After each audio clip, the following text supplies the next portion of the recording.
Well, aloha kakahiaka, everybody. How are you this morning? Today is August 19th, 2022. I'm Peter K, and you are on the Aloha Friday Hawaii Real Estate Show. Glad to have you. We're going through our normal warm up over here. We're going to warm up with our friends. We got Scott Startsman, who's with us from the island of Oahu. We got Dylan Nonaka, who's with us from the Big Island, and we got Heidi Dollinger, who's with us from Maui.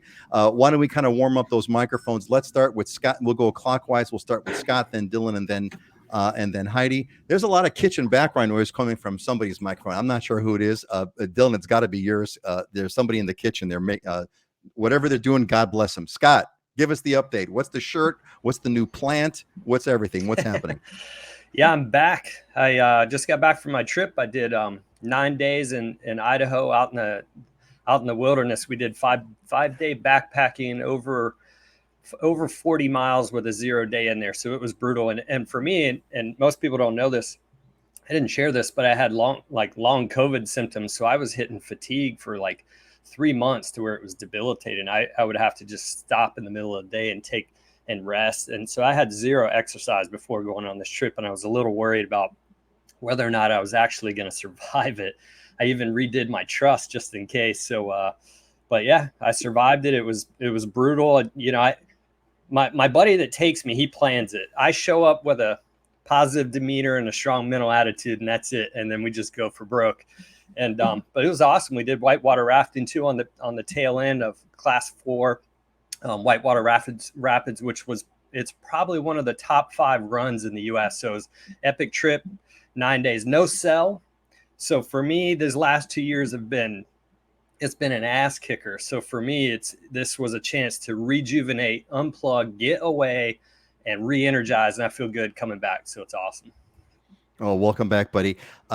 Excellent. Good to see you. And there is definitely a difference. We mentioned we were off camera. You mentioning off the show. You have a new camera. You can tell the difference. So money well spent. You look great. Does it make me look better?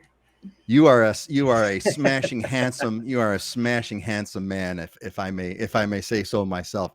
Hey, listen, if you're all just joining us, want to give you all a quick. We do have, if you're here for this special segment that got a little bit of publicity, we're going to be having that coming up. Oh, give or take probably around 20 minutes after the hour. That's the show where we're going to be talking about our Haoles, foreigners in this case.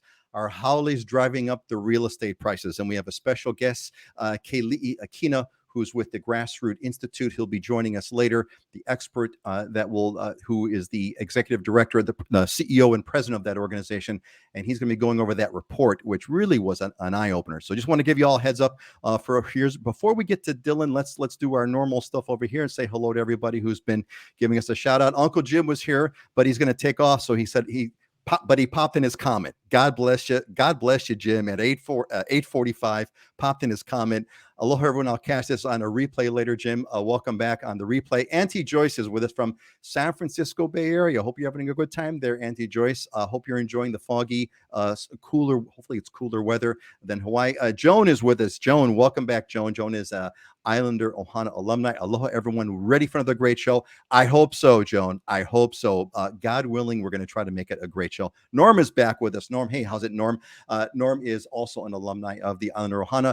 Missed the last show, had to watch the replay. It's just not the same. So looking forward to today's show. That's right, Norm. It's recorded, right? We don't have the interaction that we all do here, where we can kind of have people giving us their shout outs and their hellos. Empty nesters, well, welcome. First time commenters. Welcome, empty nesters from Hilton Head Island, South Carolina. Awesome. Scott, that's kind of your neck of the woods or whatever, right? Yeah, in fact, so when I first went to move out here, the buddy that came out with me that kind of talked me into it, he said he was going to do an internship. I said, where are you going to do it? He said either Hilton Head, South Carolina, or he was going to do it at the Hilton Wiki-Cola. And I had to correct him, say Waikoloa. And at that moment when I corrected him, he said, how do you know that? And I said, well, we got a place down the street. And he said, let's go. And that was 23 years ago. And here I am. So There That's you my go. connection So to Hilton Head. excellent. We'll see how's that. Great. See, empty nesters, you've got a connection right here. Judy, welcome back, Judy. Judy Everett Weber. Aloha, everyone. Aloha to you, Judy. I am so glad you're here. Judy is also an alumni of the Island of OHANA. Will Scherer is here. Aloha from St. Louis. Aloha to you, Will. Welcome. Auntie Joyce, Scott's looking right. It's the camera. It's all about the camera. It's the camera. As Scott says, there you go. You are a smashing, handsome man here. Paul is back with us. Paul from Ventura County, California. Welcome back, Paul. Paul, you're going to like for today's segment. It's about the what's really driving up the housing prices. Juliana is back. Aloha, Juliana. Aloha, Friday. Man, everyone's here. This is great. I'm going to rip through these. Patrick is back. Aloha from Germany. 18 days to go. Scott Patrick gave us the announcement that he got his condo on Oahu, thanks to you. 18 days. The countdown begins. Everybody, let's give Patrick a big shout out and the countdown. Jessica is with us. Jessica is an alumni of the Island of OHANA. Jessica, for today's guest, yes, Keli'i Akina. He will be joining us soon, give or take about 20 minutes after the hour. Really looking forward to kind of seeing what he's got to say about the report. It was quite an eye-opener for me. And Kinaya is with us from Austin. Welcome, Kinaya. Man, the list is getting long. Hang in there, Dylan. Mark is here. Mark is also an alumni of the Honor Hana. Jessica and Kenai, by the way, Jessica and Kenai and Mark are alumni Aloha Islanders, Aloha Island OHANA members. First time good. Well, first time's the best time. Well, not the best time. First time's the first time of many, hopefully. Supernova is with us from New York City. Welcome, Supernova. Will is back. Anyone seen onboard private? I've been on the yeah, great question. Hold that one. We're going to get to that one later. Will, I'm going to come back to you about that. I did that. It was great. Short answer. Chow is back. Aloha again from Massachusetts. The hot spot's back. All right, bro. How's it? Good to see you, man. Something you're gonna like today. It's related to housing in Hawaii. I think you're gonna really like that. Quick screenshot and a tease. Are Haoles driving up the real estate prices? Haole in the strict sense of foreigner, not skin color. Anyway, and then finally, we're going to give us Gil. Yeah, Gil, welcome back, buddy.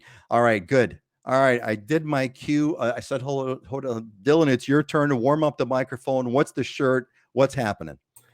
I'll keep it short since we're 2 minutes over 9. But I got the Mono Li'i today, another local design brand. Nice, it's nice because you don't have to iron it. And I was short on time this morning, so I just threw it on. So I'm not real good at ironing my clothes.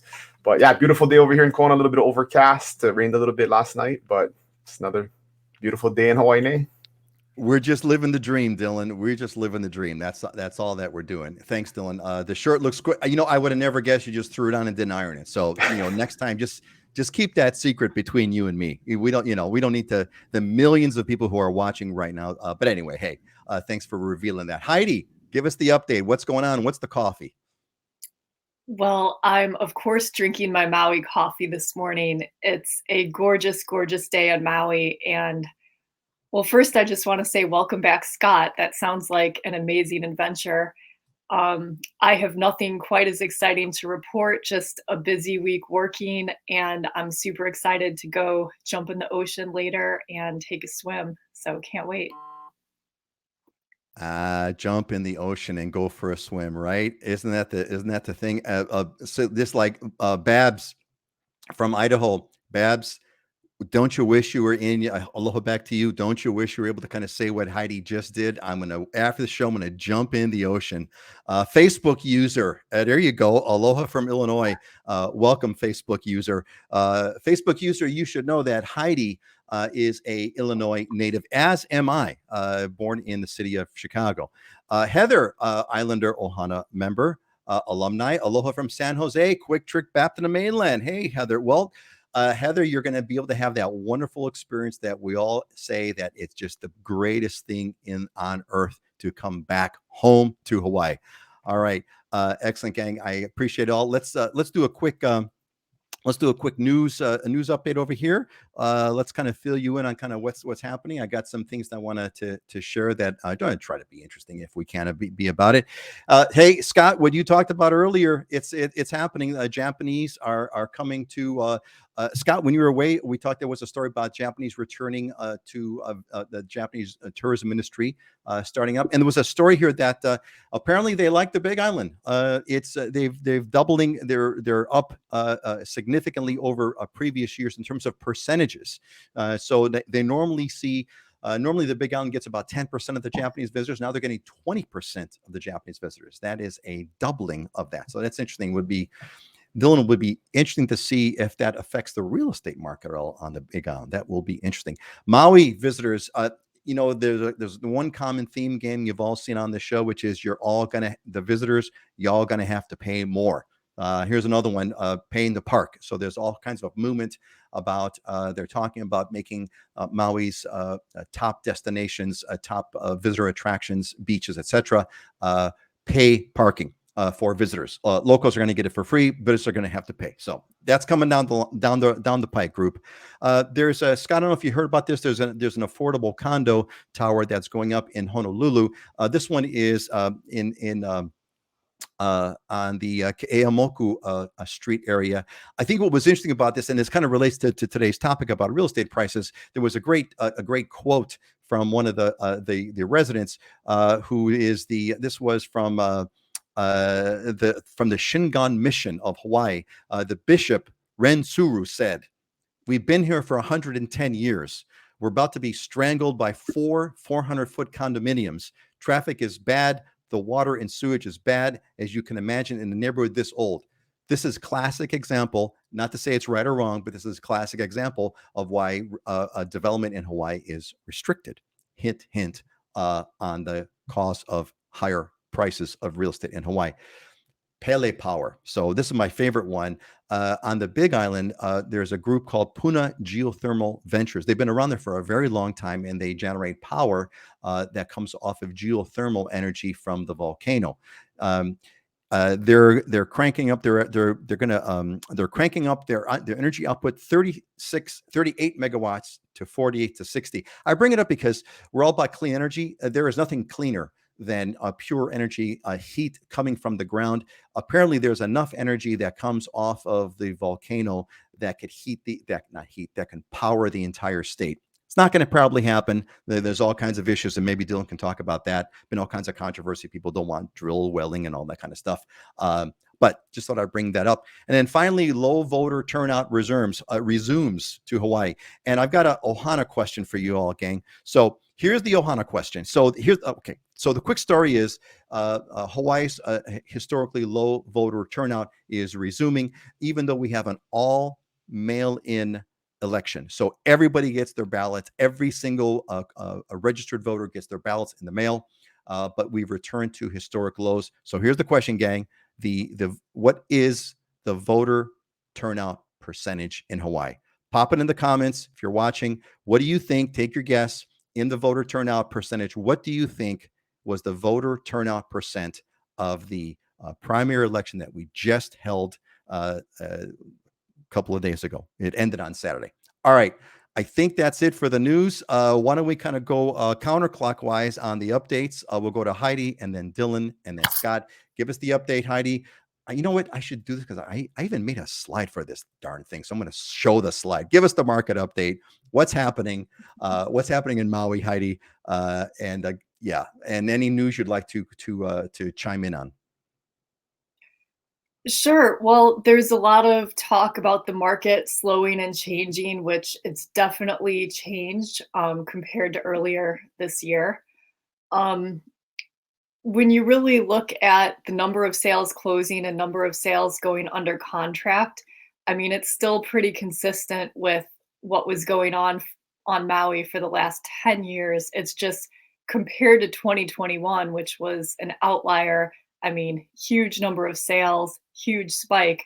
It looks like things are way down. But then if you look from 2010 to 2020, I mean, it's pretty much kind of returning to normal times in a way, if there's something that's normal.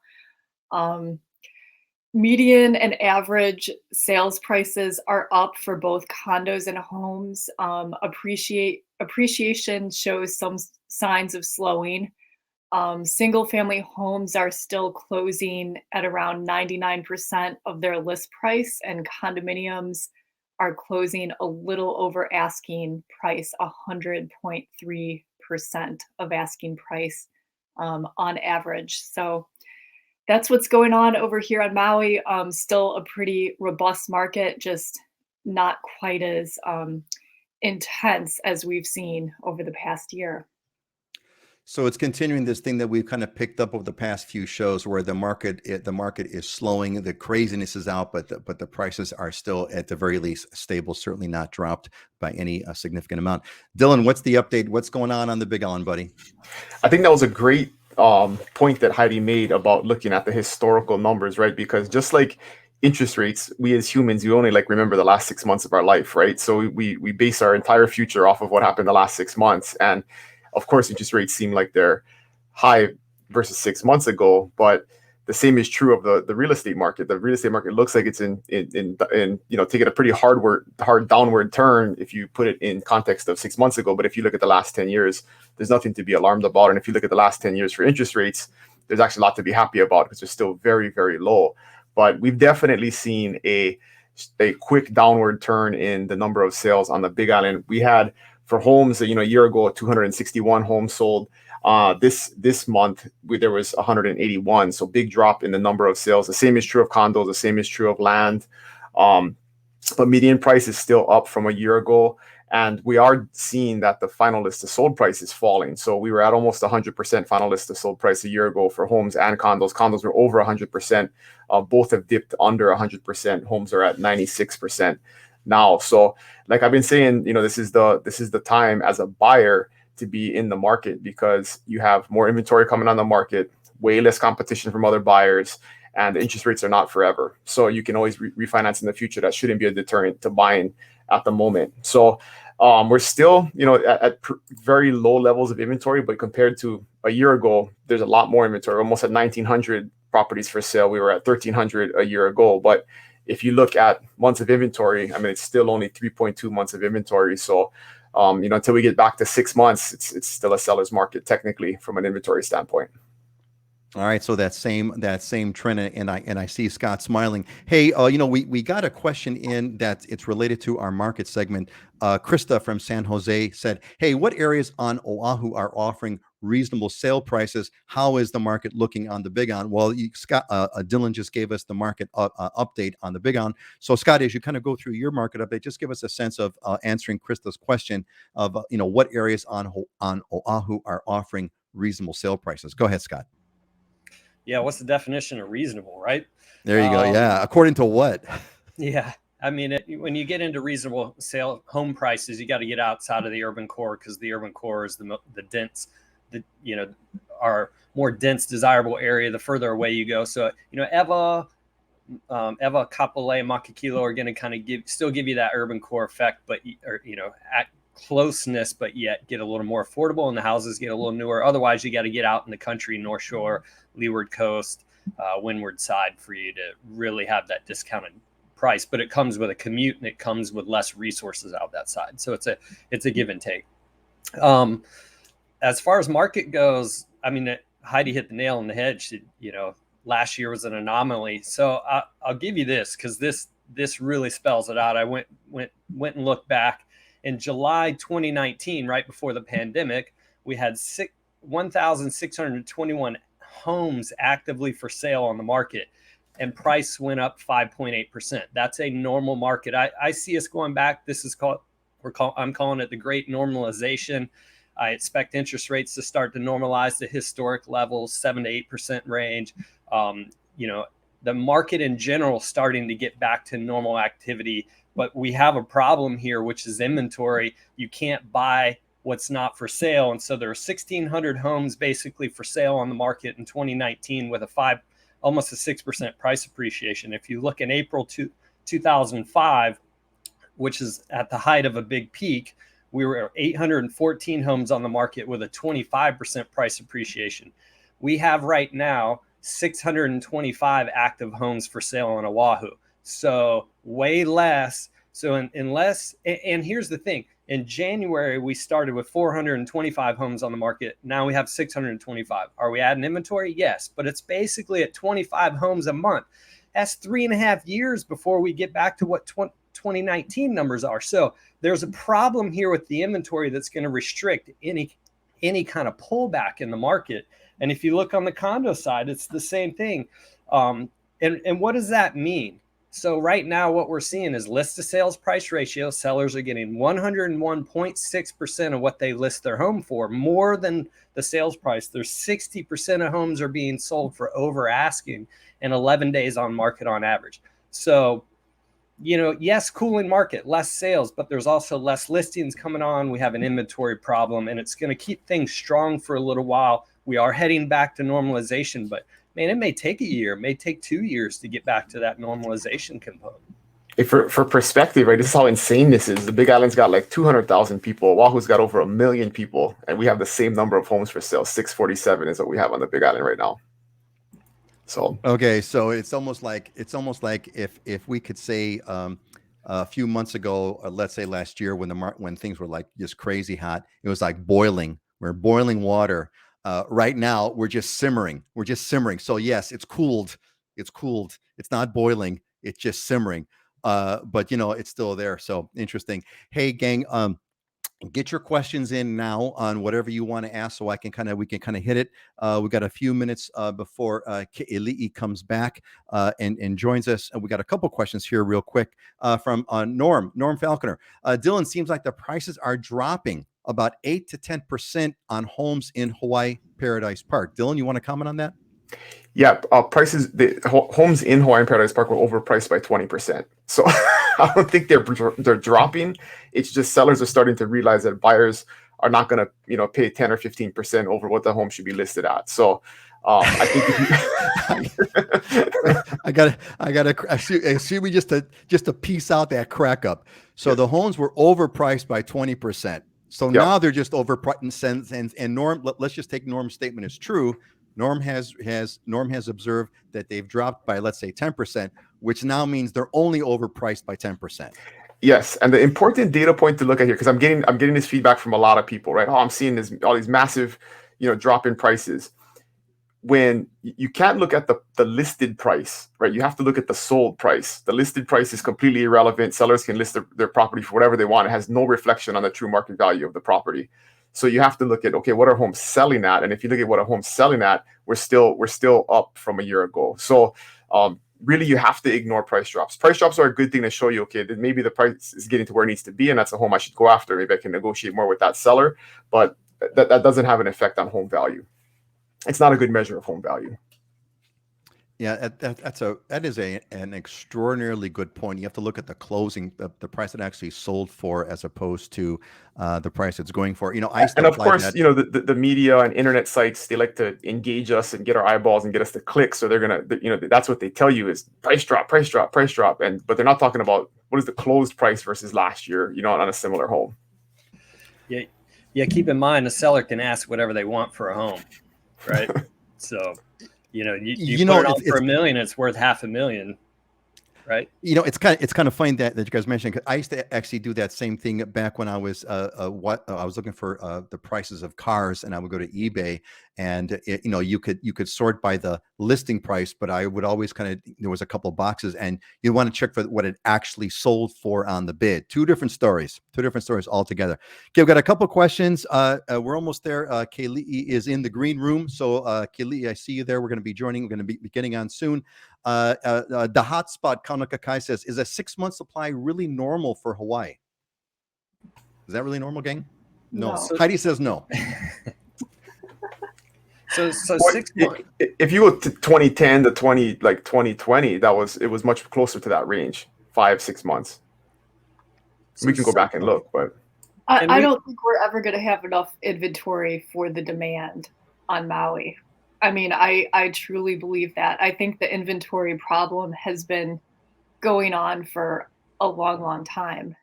And I think on a past show, I mean, I've said, when is a good time to buy a house? It's when you can afford it. And that sounds, really simplistic and almost kind of funny, but I mean, it's so true. I mean, for the past 8-10 years, buyers have been saying prices are too high, prices are too high, prices are too high, and they keep waiting and waiting. And I mean, there's just there's no indication right now that all of a sudden everything's going to be at a big discount. I mean, the market's always going to fluctuate a little bit, but we have limited inventory. I mean, that's really the most important point of the story. Yeah, Heidi, that's going to tie into what we're going to talk about later. So you're very, very true about that. Excellent. Let's see. There's a couple things over here really quick. Dylan, what about Ironman? Is Big On going to be able to handle Ironman? I heard the 2-day format will create major logistics hurdles. Dylan, can you speak to that at all? It's a major logistical hurdle no matter what. I think 2 days will probably, I think 2 days will probably, it'll be better for the athletes because it won't be as crowded. It will be 2 days of town being shut down and roads being blocked off and stuff. But, I think the net positive for the community and the economy is probably much greater than it's easy for us. Like we just avoid town for 2 days. I've never been to the Ironman.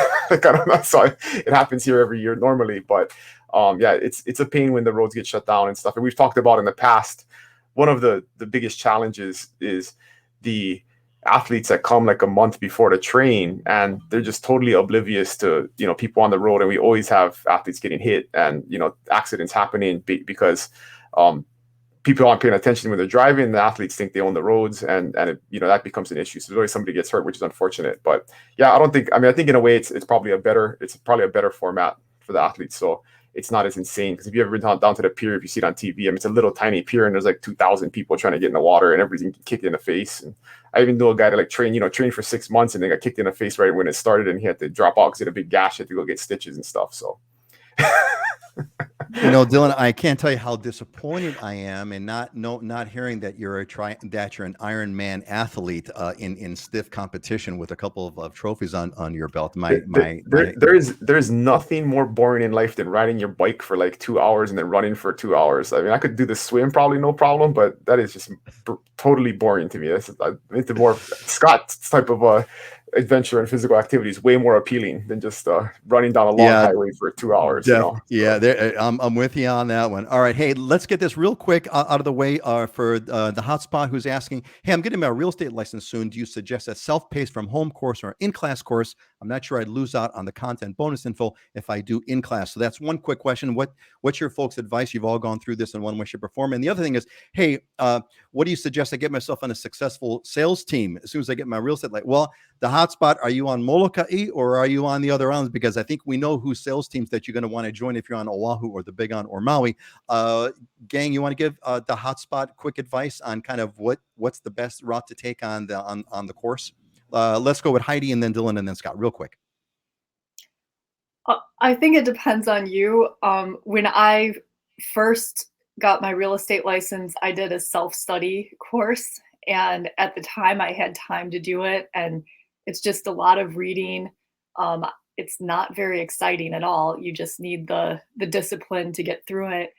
When I got my broker's license, I actually signed up for a class because I knew that would force me to show up and go at a regular time and get through it on a specific schedule. And I was really busy with a lot of other things. So I thought doing the class gave me some structure. And I mean, during the class, it kind of depends who's in the class, but you hear different stories about real life situations that happened. And depending on the instructor, you maybe get a little bit more context on some of the things you're studying rather than just reading it by yourself.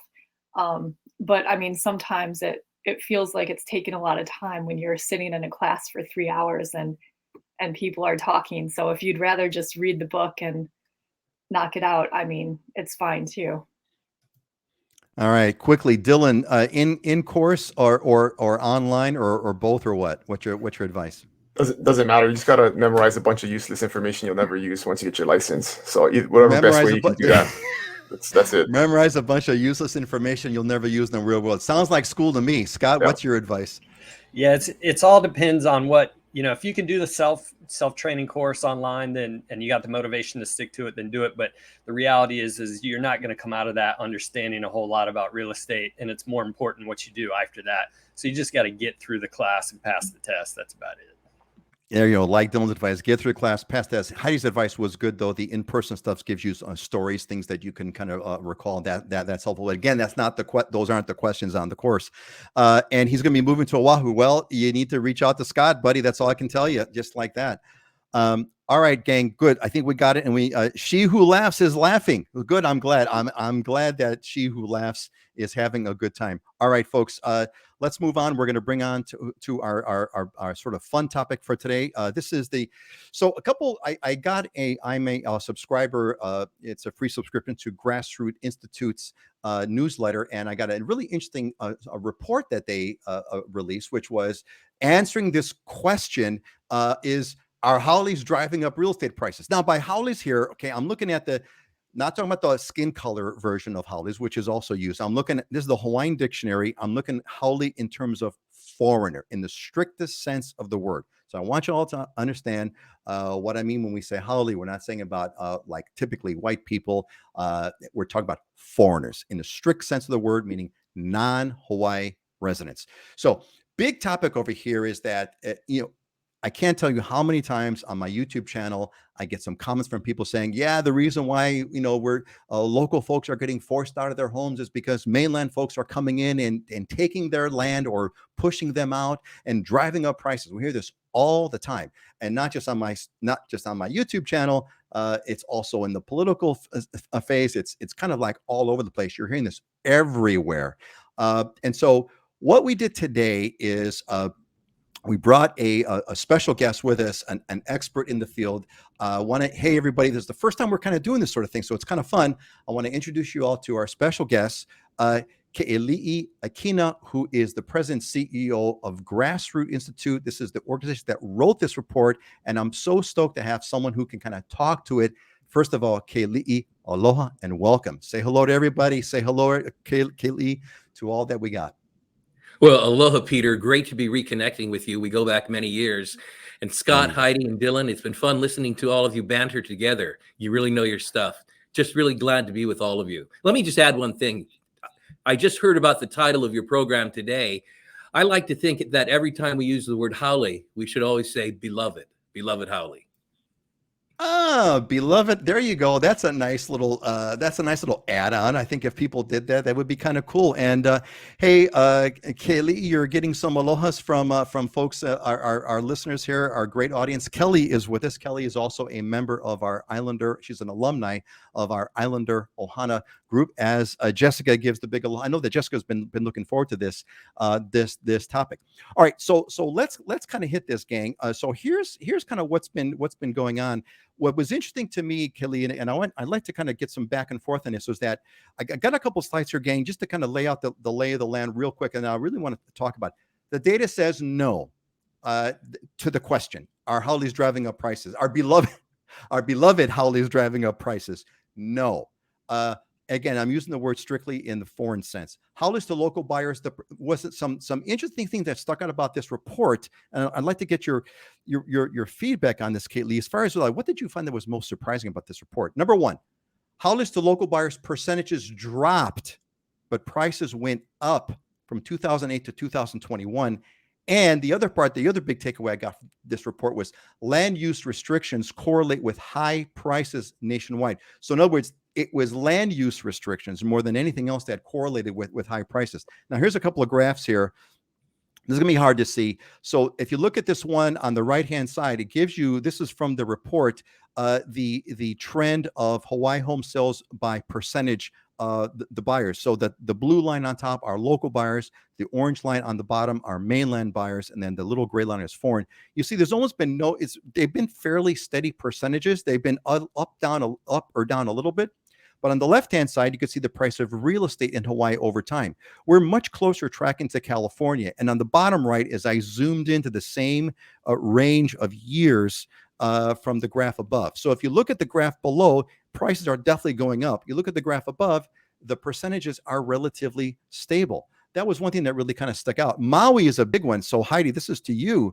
Look at the difference of local buyers to mainland buyers. Look at the differences in how the percentages have changed. This does not track the price increases in Maui. So if there was a correlation, if in fact mainland buyers were driving out local buyers and driving up prices, you would see some kind of correlation between these two. So that was really surprising to me. So what then, and this was the thing that came out in the report, what then is it? 3 words: land use regulation. You look at the scatter graph over here of the plot. It's a plot of median home prices by state and also by the land use regulations. You look at Hawaii, upper right-hand corner, highest price, most land use regulations. So if y'all been watching this, if y'all been with the show, this is not too surprising to us. Keli'i, what's your take on this? I'd like to kind of hear the story of, what did you get out of this report? What was some big takeaways that you perhaps were surprised by, or what's kind of been the response, or what else would you like to comment on about this report? Well, Peter, thank you. We were really having a lot of fun putting this together because it confirmed some intuitions that we had. You're right. There's a commonly held myth that out-of-state buyers are the ones who are causing our prices to go up and our scarcity to increase. But that's really not the case. When we look at the data, which we like to do at Grassroot Institute, we find that outside buyers actually have been scapegoated. Here's what we found. In 2020, the percentage of outside buyers was only 19%. And here's the key insight. That means more than 80% of home purchasers were local buyers. In fact, we look at the data over time. So between 2011 and 2020, the share of outside home buyers in Hawaii trended downward. And yet at the same time, prices kept increasing. And I'll talk about that in a minute. But let me point out 3 things that are important to get from the study. Number one, the percentage of out-of-state buyers has been declining for more than a decade. Number 2, the percentage of local buyers has been increasing for more than a decade. So when people drive by, let's say, Kaka'ako and see the apartment buildings going up, it's instinctive for many to say that must be foreign buyers, but the data doesn't show that. The data shows what developers have been telling us all along, that the majority of purchasers are local people. Now, this is very important to note. Our study pointed out that across the country, there's no meaningful correlation between a state or county's median home prices and the share of out-of-state buyers. And because there's no correlation, you can't make the claim that out-of-state buyers are actually driving up the prices of homes in Hawaii or causing the scarcity. Now, what I want to do, Peter, is point out why we did this study. It wasn't just to get to the esoteric point of challenging this myth. It was so that our policymakers will actually stop blaming the scapegoat of out-of-state buyers and to start looking at the real causes. As you point out, land use regulation is really the real cause. It's one of the many causes. And I'd love to chat about that a little more, but let me give it back to you now. It's very important to realize that the answer to the question, why are Hawaii's housing prices so high and why is there such a scarcity, has virtually nothing to do with out-of-state buyers. I think so it's something that, I mean, we never chatted about that topic directly, but if people go back over the archives, which are all there, you'll hear Dylan and Scott and Heidi chiming in all day long that, it's always about supply and demand. But I think, and this is what I was so happy about, Keli'i, was that you folks, talked on this has been a taboo topic that's been very, very popularized. You see it all over the place. And in that report, you guys had all kinds of examples about quotes from politicians, public figures, etc. about it's these foreign buyers, these out-of-state buyers who are kind of driving up price, and that's so. And that is just not the case. Now we got a couple of questions that popped. Oh yeah. First of all, one thing I failed to do is I didn't kind of give any kind of a bio of you, Keli'i, and I apologize for that. You are the president and CEO of Grassroot Institute. Folks, if you haven't guessed by Keli'i's name, he's also a native Hawaiian. If I'm not, are you still serving on OHA's board, Office of Hawaiian Affairs? Aren't you? That's right, Peter. Although I'm not here today in that capacity, I'm in my second term as a trustee at large of the Office of Hawaiian Affairs. Okay, so gang, we're not just going to have anybody here, right? So this is a guy off the street who's kind of ranting and raving about the thing. This is Grassroot Institute goes way back. You guys, I characterize you guys as sort of a nonpartisan, libertarian leaning, free markets, kind of a libertarian, kind of a think tank that's been around in Hawaii for a long time. How would you characterize Grassroot Institute? Well, Peter, you're right. We are a think tank, but we're more than that. We also want to offer solutions, and we work toward good policy in the areas of the economy, housing, and other needs of the people of Hawaii. We're independent. We don't take contributions from any political parties. We don't take contributions from the government. We let the data speak for itself. What we're really doing is looking for a way to find solutions to the difficulties that we face here in Hawaii. Yeah, and so it's been great to see your guys' policy, and I'm really thankful that we got someone, a group like yours, to do that. So thank you, Keli'i. I wanted to give everyone some context on kind of who we were talking to and what kind of authority. I got a couple of quick questions that I wanted to point out from everybody here. Well, first of all, Keli'i, Auntie Joyce loves the beloved edition. I thought I love it too. It's awesome. So you got a big shout out, a big thumbs up from Auntie Joyce, who's one of our most dedicated listeners, audience members. Will says Will gives his aloha, as does Norm. So it's kind of fun to see all the love over here that's coming in. Mark Whitehill has got a question for us. Mark is a member of our Islander OHANA. He's an alumni of our Islander OHANA group. Great info. I'm curious, how does the percentage of out-of-state buyers in Hawaii compare with other states? Keli'i, can you speak to that at all?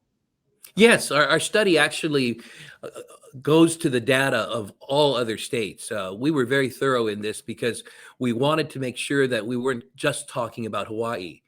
And so I would refer you to the Grassroot Institute website to actually see that data, grassrootinstitute.org. But in general, it shows that Hawaii has one of the higher percentages of out-of-state buyers. The key thing to point out is that as we look at markets across the country that have high percentages of out-of-state buyers, it shows no correlation to the actual scarcity or the pricing.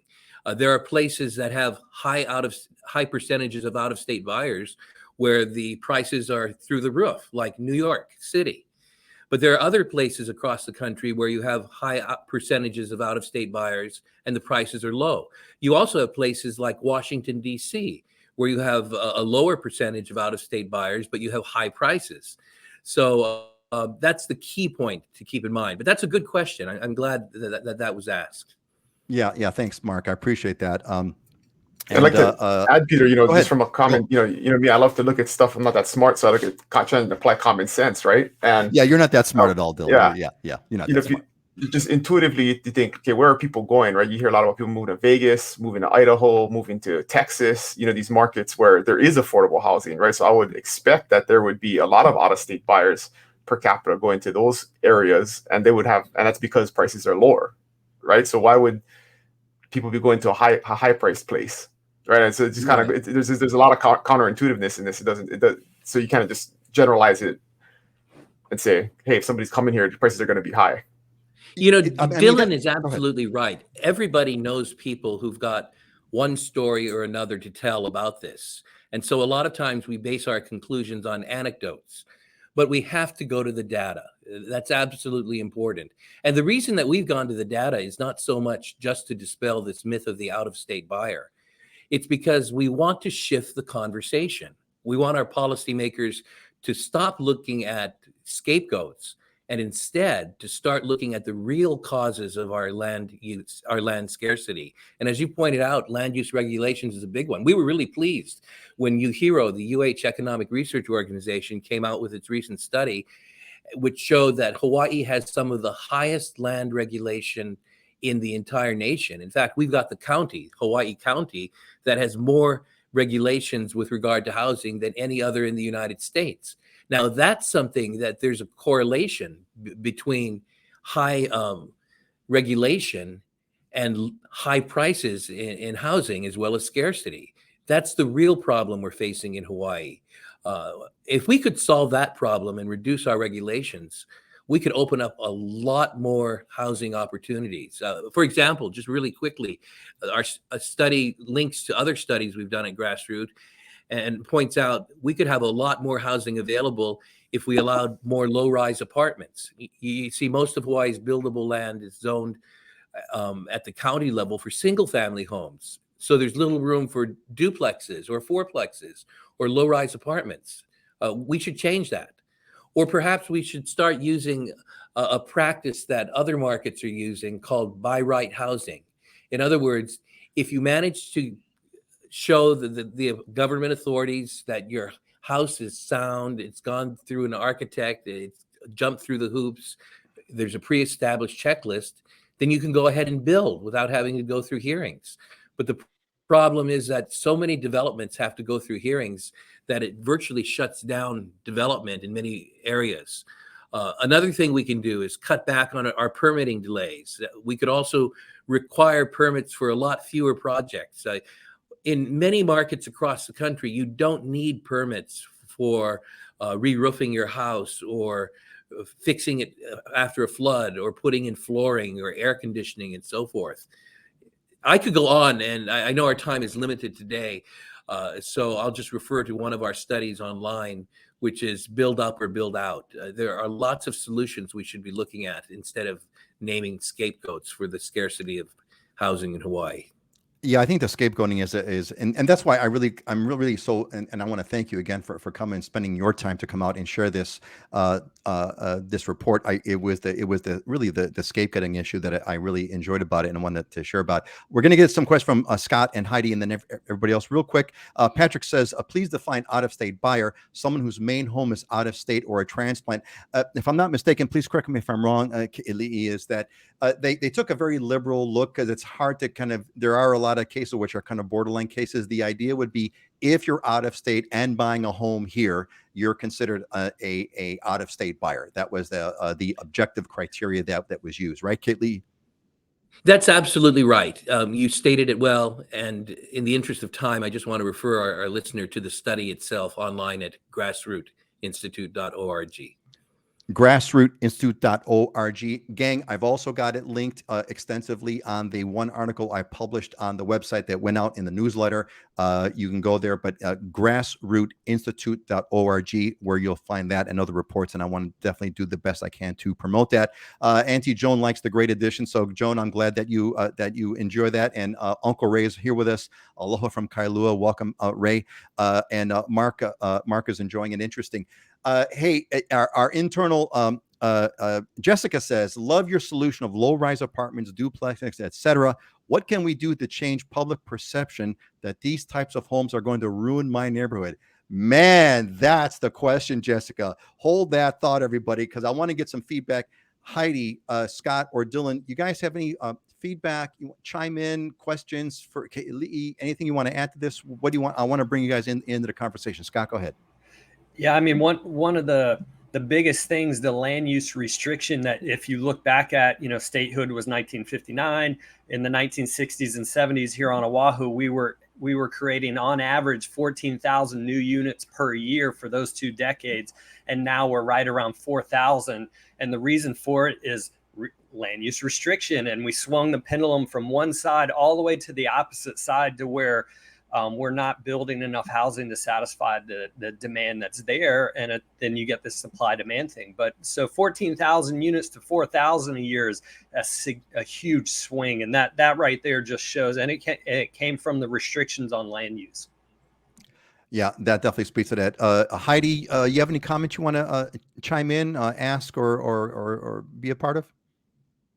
Yeah, thank you so much for being here. I thought the study was very interesting. And it is important because, I mean, the general feeling among most people that I speak to here is blaming the out-of-state buyer for the real estate prices. So it's just an interesting perspective. I actually did have the same question as Patrick because even living on Maui 20 years, sometimes 3 generations, doesn't qualify a person as local. So I was just kind of curious. I mean, if you move move to Hawaii, rent for 1 or 2 years? Are you considered local or not? I mean, there's definitely an integration of people from all different places here on Maui. And I mean, the whole local economy, I mean, that is a much larger topic than I think we can address today, but it's anyway, super interesting. And yeah, thank you for your insight, and looking at the data is important. So appreciate it. Thanks, Heidi. And the only thing I'd add is that the out-of-state purchases on Maui are largely on the ocean front, like in Kihei and so forth. They tend to be condos and so forth. The real problem on Maui is the lack of homes for locals in the inland, and that's what we need to resolve. Yeah, thank you, Keli'i. I love that. That's that. And Heidi, I really enjoyed, actually, I was looking at that part of the report, the out-of-state part, and it was like, it's very, very straightforward, because they pulled this data from the Bureau of Conveyances and the filings and the transactions that actually get filed. And so how do you objectively define an a foreign, an outsider, if your address is not Hawaii? We don't care whether you're fifth generation or you're the kid that was born and raised in Maui and went to the mainland to go to college, and now if your address, if the buyer's address is out of state, you're an out-of-state buyer. Dylan, is there anything you want to add to this? I don't know. I guess I hate to break it to Keli'i. It's like no news for us, Absolutely. No news for us. Yeah, really, right? Absolutely. But like I've said on the show many times before, right? Less than 4% of the Big Island is zoned to build anything on. So if we increased 1% by 1%, we'd have a 20% increase in buildable land that would, one fell swoop solve our affordable housing crisis. It's that easy. But land use restrictions restrict us from doing anything, and the public does the same thing. We just had an election. The same people who cause the same problems still get elected. So it's like you can't complain about the way things are and then continue to put the same people in office that are going to continue to do it the way that they've been doing it. So yeah, unfortunately. Dylan, you're absolutely right in what you said earlier, that we have another problem, and perhaps, Peter, we could talk about it on another show, and that is that we've created an artificial scarcity of land. Because of our regulations, we actually develop on only 5% of the land mass in the state. We don't develop on 95%, and if we just added another percentage point from the 5, we could have 20% development without harming agriculture or the aquifer at all. But that's another story. So add that to the real causes, and we have more than enough reason to stop blaming the scapegoat of our beloved Haole, as you put it. Our beloved, as you put it, as beloved, which I love that. That's a great one. Keli'i, do you have a few minutes? There's one more kind of discussion question I want to pose, but do you have to go, or can you stay for a few? Just let me know. I can stay, but I want to get this one shout out in. The team at the Grassroot Institute is just fabulous in terms of its commitment to work and its skill. And a young research associate of ours, Jensen Ahakovi, did the lion's share of the work in this project. He did a great job. I just want to thank him. Big shout out to Jensen. Big mahalo, Jensen. I really appreciate you did your homework on that report, and it was really it was readable too. It wasn't that long. I mean, it's the old, oh my God, am I going to read this report? Yeah, I downloaded the PDF. It's pretty straightforward. And by the way, a friend of mine is watching, Rockland Freitas. Hey, Rocky. Okay, there you go. Keli'i knows you. Rocky, go to grassrootinstitute.org, and the report's like right there off the homepage. Download the PDF. It's actually a pretty easy read. I've got a big, it's too big of a question. I think it's too big. So here's what we're going to do. We're going to do a cliffhanger on the question. The cliffhanger on the question is, because we have to move on, and Keli'i's got to get back to his duties, which I'm sure are multiple. The cultural question, we're going to do a cliffhanger for a future show, which is, and it really relates to Jessica's question, which is, what is it? There's a cultural thing going on, a culture, and we've talked about this a bunch of times. Dylan has brought this up, which is, you ask people if they want more affordable housing. Everybody wants more affordable housing. All the political classes talking about affordable housing. A bunch of races, I'm going to focus on affordable housing. They all want that. But then when we say, okay, great, we're going to build some houses, we get that comment that I brought up earlier from the guy in the neighborhood saying, not in my backyard. No, no, no, no, no. I don't. If you ask people, so the paradox, right? The paradox is we all want more affordable housing, but nobody wants more development. Right? We don't. That's the paradox. That's a cliffhanger. We're not going to talk about that now. I'm going to cliffhanger. Keli'i, thank you so much for coming. I know that everyone appreciates it. Everybody give a quick shout out to Keli'i and his gang, Jensen, who wrote the report. Let them know how much you appreciate their efforts. Keli'i, any final words, and we'll say your final words to everybody. And before Keli'i signs off, I'd like to add, yes. Grassroot Institute is a nonprofit organization. So if you appreciate the stuff that they're doing, go to their website. You can make a contribution. They have events, but that's how stuff like this gets funded, because they don't take any government money. So I'd like to make that shout out. Well said. Pitch for the. Thank you, Dylan. Are you looking for a job as a PR director? He can't afford me. If you do your job, we can afford you. There you go. Perfect response. This is great. I love it. Keli'i, is there any final words you'd like to share before yes, we Peter, say goodbye? just wonderful to be with you and the gang today. You've got a great show, and I just want to say aloha. Today is Statehood Day. Let's celebrate this wonderful coming together of the Hawaiian culture, the Hawaiian people, and the United States of America. Aloha. Oh, coincidentally, today is Statehood Day. That's another topic to discuss. The one holiday nobody in Hawaii likes to talk about is statehood. That's another whole other cultural topic. Keli'i, thanks again. Scott, Dylan, Heidi, say goodbye to Keli'i, and we're going to resume our normal stuff. Thank you. All right. Aloha. Aloha. We'll see you later, Keli'i. Thanks for coming. So that was great. Hey, gang, hope you all enjoyed that. I think everybody else over did. Patrick did. Elizabeth Riley. Awesome, Elizabeth. Glad you stuck with us. Elizabeth, I'd like to know what your inputs are on this. You are a huge mover and shaker in Hawaii on big real estate issues. You guys did a great recovery of some preservation land on East Oahu. We got great stuff. Carrying some guilt, moving to the island. See, Norm, let go of the guilt. Let go of the guilt, Norm. Don't carry white guilt. Not a good thing. There's no place to go there. Patrick was happy. Jessica, everyone's loving it. So this is great. Excellent, Grang. I thought it was great. I really enjoyed. Thank you, Auntie Joyce, and I hope you will all support Grassroot Institute. And Gina, all right, Gina, that is one heck of a beautiful name there. Gina Banchetter Uber Unga. Uber. I'm going to blow that one. So sorry, Gina, love the name. All right. I feel like having a cigarette now. I kind of want to go into that, but let's do this. So why don't we do a let's go into our diamonds and deals and talk about real estate, the properties that we have picked out. We've got a few minutes to go over here. Let's see, Heidi, what's this? What do we got here, Heidi? 1 bedroom, 1 bath. Yeah, so this is a 1 bedroom, 1 bath. It's a remodeled condo at Maui Lani Terraces, which is located in Honolulu. It's right across the street from the ocean. You can walk to various beaches and shopping and coffee shops, which I love. And it's listed at $470. It's fee simple, full ownership.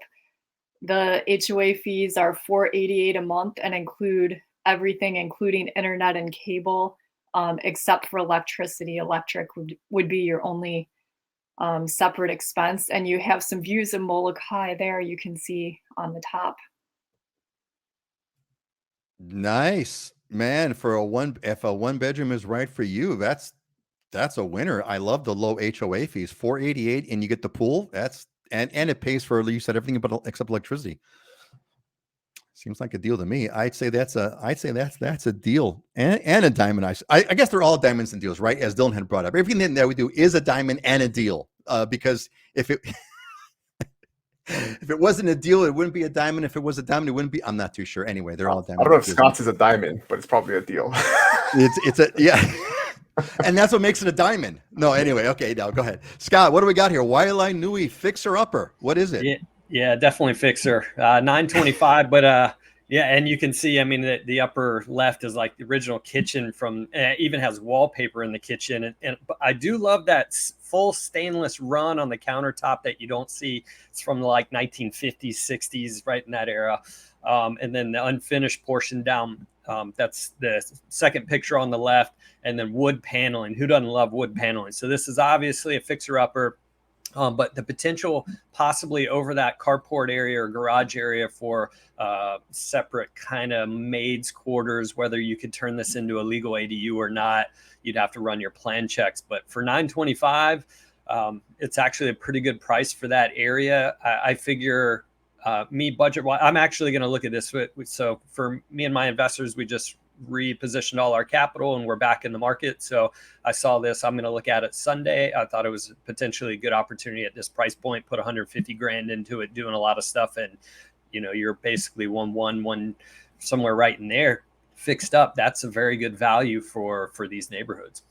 Well, I was gonna say Waialae is a nice area, right? It's Yep. a pretty high end area, so there's some nice upside with it. You know that, yeah, I got to tell you, Scott, that wood paneling brings back those Brady. This is like a Brady Bunch house, man. This just brings me back to the Brady Bunch. I don't know why, gang. I'm just thinking about the Brady Bunch.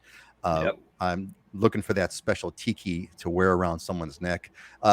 Hey, excellent. Thanks, Scott. Excellent one. Dylan, what do we got here? Well, 3-bedroom, 2.5 bath. What? A little bit of a view, right? No, So- just a little bit. Yeah, like literally like a 270-degree view. I mean, just your classic Hawaii home.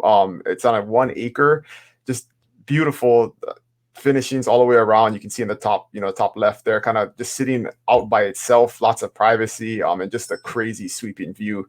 And this, it's at about 1,000 feet elevation, so it's going to be cool year round. You don't need any AC.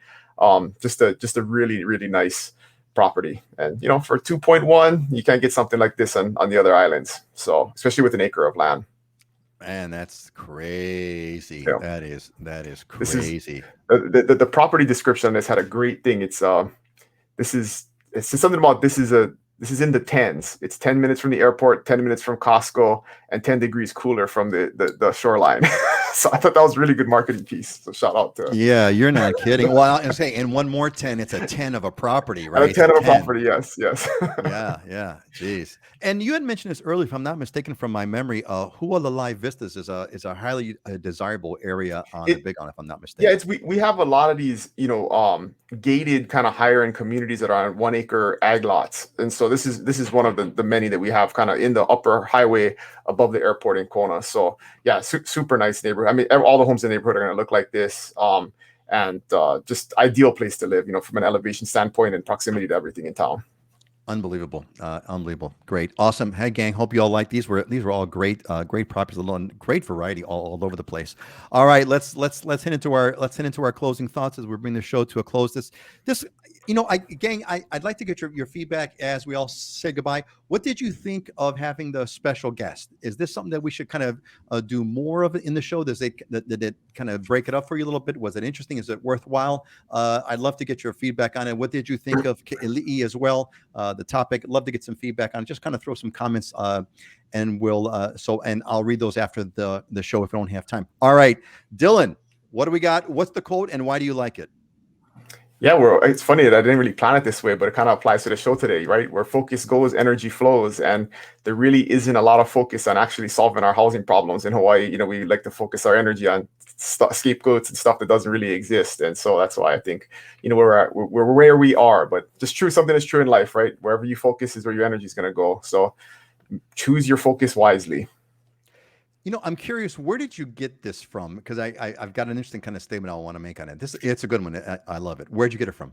I don't know, because I'm a habitual ripper offer of good quotes online. I have a Google Doc that has tons of these, so I collect these. I love this stuff, and so I use them all the time. And when I give classes and stuff, and I always tell people sorry if I'm not attributing this, but I do a really bad job of keeping track where I get this stuff from. So the reason why I ask is that this is one of sort of a fundamental value of a shamanic tradition, a Polynesian shamanic tradition. It says it in a little bit of a different way. It says energy flows where attention goes. So it's almost like the reverse. It's just about the reverse thing, but it's certainly a truism. Excellent. Thanks, Dylan. I appreciate that. Let's see this. I got my Proverbs, Scott, or Scott and Heidi. I don't have your slide showing, but why don't you kind of share with me what your thoughts are anyway? Scott, why don't you go ahead next? Yeah, I'm not.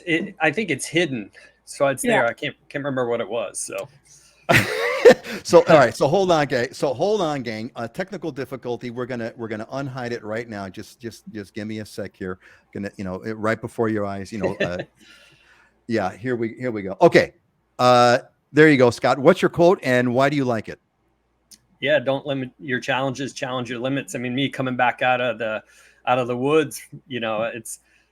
That's not me. That's not my style. It's the second time ever backpacking, camping and stuff. But that's kind of how I live my life. It's like, hey, what can I go after next? How can I push myself? What more can I learn? How can I just grow as a person? And that kind of quote just lends towards that. I'm always looking at challenging my limits, and put something in front of me, whether it's you on the real estate side wanting to, hey, here's what we're looking to do. Great. Let's figure out if we can do it, right? And moving to Hawaii in and of itself is a difficult decision and a big challenge, so don't limit yourself. Go for it, right? I love the twist of the words. Don't limit your challenges, challenge your limits. Those are fun, and it makes it kind of fun and memorable. And I'm certain Dylan's going to copy this one and pop this in his notebook if he hasn't done so already. Excellent. Dylan, look in your notebook. Just take the book of Proverbs. Just take the whole damn book, and you'll love that. Anyway, okay, that's my Bible thumping. Hey, Heidi, what's yours, and what does it mean to you? Joy is an inner contentment despite all circumstances. So I love this quote because this is a reminder just to myself of how I want to live. And if something happens and you have a bad day, it doesn't mean you need to be angry and upset. You can choose to live in a way that's joyful and fulfilling, and it just makes things better and helps you deal with the ups and downs that are inevitable. And I like to be joyful. So Well said. Well said. I think I think what sticks out to me on this one is the word despite. Right. So it's easy to be joyful. It's easy to be joyful if everything's perfect. That's easy. That's almost cheating, right? That's almost cheating. The thing is to be joyful despite all circumstances. And well said, Heidi. Thanks for a great quote. Hey, gang, the comments are fantastic. I'm getting all the positive comments on it, and it's a bit. And Auntie Joyce got love the special guest, but miss extra time with my friends. Yeah, that is a price. I'm not going to go over all the comments because the show is almost over, but I am going to read through every one of them, and I really, really appreciate that. And this does have an effect on what we do in the future. I'm going to close with my, if y'all know, I'm going to give you my Proverbs. This one was interesting because it was almost a counter one to the success sort of doctrines that we get sort of all over the place. Proverbs 23:4 says, "Do not wear yourself out to get rich. Be wise enough to desist." And I think it's to say, don't wear yourself out, right? It's all part of the journey. If you're going to get there, you're going to get there in a sort of a positive way. If you have to wear yourself out, literally, you're doing something wrong. It shouldn't be that way. It should come in a different way. And I thought that was a little interesting, sort of a counter cultural sort of a way. All right, gang. Great show, everybody. And Jamila agrees. I agree too. And Joan loved it. Yeah. Make today so awesome. Yesterday gets jealous. Oh, that's it. I love that.